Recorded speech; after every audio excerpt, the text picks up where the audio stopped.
How is working with Chase? We had him on this podcast about a year ago, and I don't know whether he's officially retired from the NFL yet, but he definitely has a bright future in the media industry. Yeah, he's amazing. He's been such a delight to work with. He's such a team player. He works at this. He wants to be great. He understands the quarterback position so well.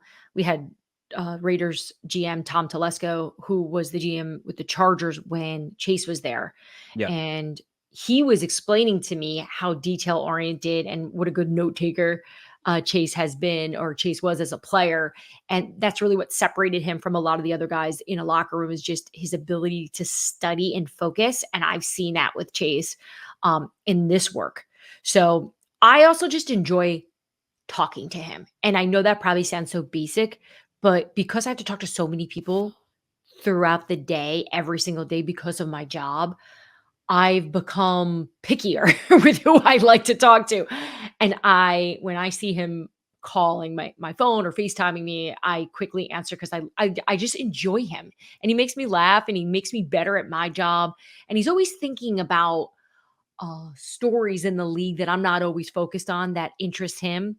And so I just think his foundation as a human being is curiosity, which is the greatest gift in a co-host, especially when I'm teamed up with someone who wants information and wants to know everything, and then I can go out and try to find that for him. Yeah. Did you know Chase? How did you get partnered up with him for the podcast?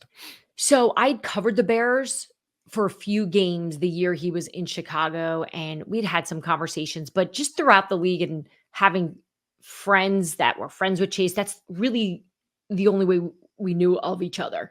But I wouldn't consider us to be like tight. I wasn't ever like texting with him. He was not a source. He's still not a source.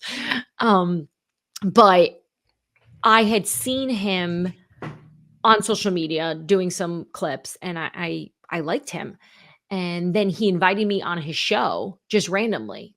And it was the first time I was on a show with a former player who wanted to know what I thought. And I know that probably sounds strange because I'm a guest on the show. Of course he's going to want to know. He genuinely respected my thoughts and opinion. And I remember after doing the interview, I reached back out to him and said, thank you so much for having me on the show, but you have a really incredible gift of welcoming people, but showing a lot of respect, even though I never played the game. He respects that I've done this job for so long, and you can't teach that. That's just who you are.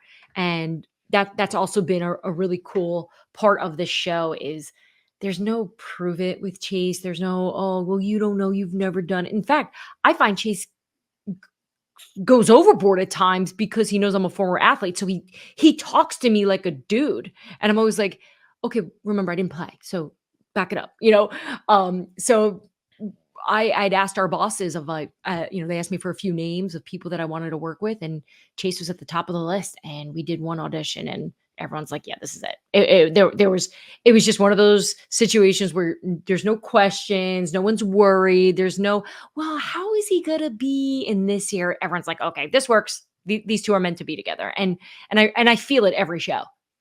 Yeah, even when he did this podcast, I was impressed with his like he came on and he had such an interest in the media industry, and like not just talking about football, but even talking about like changes that happened at networks and different shows that were popping up. Like he really he took an interest in it and he knew a lot about it, and I thought that was really impressive when he was on the this podcast, and it was Yeah. really It's a that lot of fun to talk to it's him. the curiosity, right? Because now Yeah. his passion is in the media. So he Right. wants to know everything.